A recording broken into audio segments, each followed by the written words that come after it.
Setelah Indonesia diproklamasikan secara resmi, terbentuklah suatu negara baru yang bernama Indonesia. Salah satu hal terpenting yang harus dipenuhi oleh negara baru adalah Undang-Undang Dasar. Undang-Undang Dasar 1945 dirancang sejak 29 Mei sampai 16 Juni 1945 oleh BPUPKI. Pada sidang BPUPKI II menghasilkan rumusan inti yang dicantumkan dalam Undang-Undang Dasar, yaitu pernyataan kemerdekaan Indonesia, batang tubuh, dan pembukaan Undang-Undang Dasar.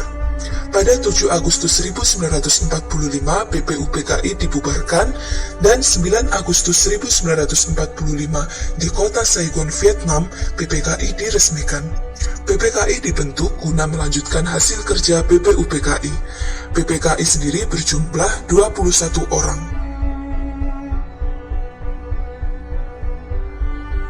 Pada tanggal 18 Agustus 1945, BPKI melakukan sidang untuk membahas, mengambil keputusan, kemudian mengesahkan Undang-Undang Dasar. Rapat pertama diadakan di Pejambon yang sekarang dikenal sebagai Gedung Pancasila. Namun sebelum secara resmi rapat itu dilaksanakan, berkembang isu yang sangat krusial yang terkait dengan bunyi sila pertama dalam Pancasila, yaitu ketuhanan dengan kewajiban menjalankan syariat Islam bagi pemeluk-pemeluknya.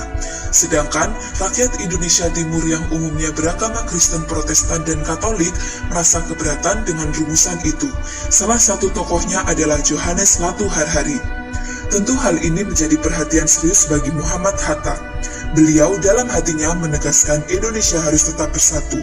Tanggal 18 Agustus 1945, pagi-pagi sebelum sidang PPKI dimulai, Bung Hatta menemui tokoh-tokoh Islam yang cukup berpengaruh, seperti Ki Bagus Hadikusumo, Wahid Hashim, Kasman Singodimedjo, dan Tengku Hasan.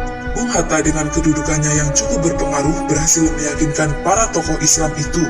Mereka sepakat daripada harus terjadi perpecahan, maka rela mengganti bunyi sila pertama Pancasila.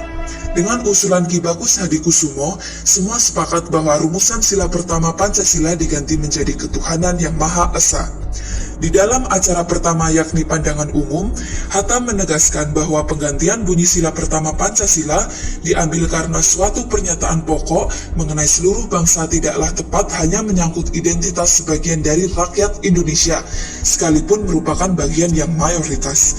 Setelah diadakan revisi isi draft pembukaan Undang-Undang Dasar yang tertera di dalam Piagam Jakarta itu, lahirlah rumusan teks Pancasila yang dicantumkan dalam pembukaan Undang-Undang Dasar 1945 dan kemudian disahkan pada sidang PPKI tanggal 18 Agustus 1945. Sidang dilanjutkan dengan membahas bab per bab dan pasal demi pasal. Pembahasan ini juga cukup produktif dan berjalan dengan lancar. Kemudian, setelah jam istirahat selesai, sidang PPKI kembali dimulai. Agenda utamanya yaitu pemilihan presiden dan wakil presiden. Sebagai dasar hukum pemilihan presiden dan wakil presiden tersebut harus disahkan dulu yakni pasal 3 dari aturan peralihan. Ini menandai untuk pertama kalinya presiden dan wakil presiden dipilih oleh PPKI. Ketika pemilihan, kertas suara sempat dibagikan, namun atas usul Otto Iskandar Dinata, maka secara aklamasi terpilihlah Insinyur Soekarno sebagai Presiden RI dan Muhammad Hatta sebagai Wakil Presiden RI. Sesudah itu, pasal-pasal yang tersisa yang berkaitan dengan aturan peralihan dan aturan tambahan disetujui. Kesimpulan yang dapat kita ambil dari materi ini yaitu, dalam sidang PPKI tanggal 18 Agustus 1945, dihasilkannya keputusan yaitu mengesahkan UUD 1945, menetapkan Insinyur Soekarno sebagai Presiden RI dan Muhammad Hatta sebagai Wakil Presiden RI, serta membentuk Komite Nasional Indonesia Pusat. UUD 1945 resmi sebagai Konstitusi Republik Indonesia.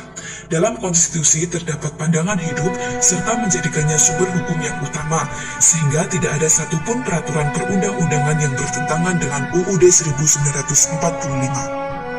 Demikianlah materi pengesahan Undang-Undang Dasar 1945 serta pemilihan presiden dan wakil presiden yang bisa saya sampaikan.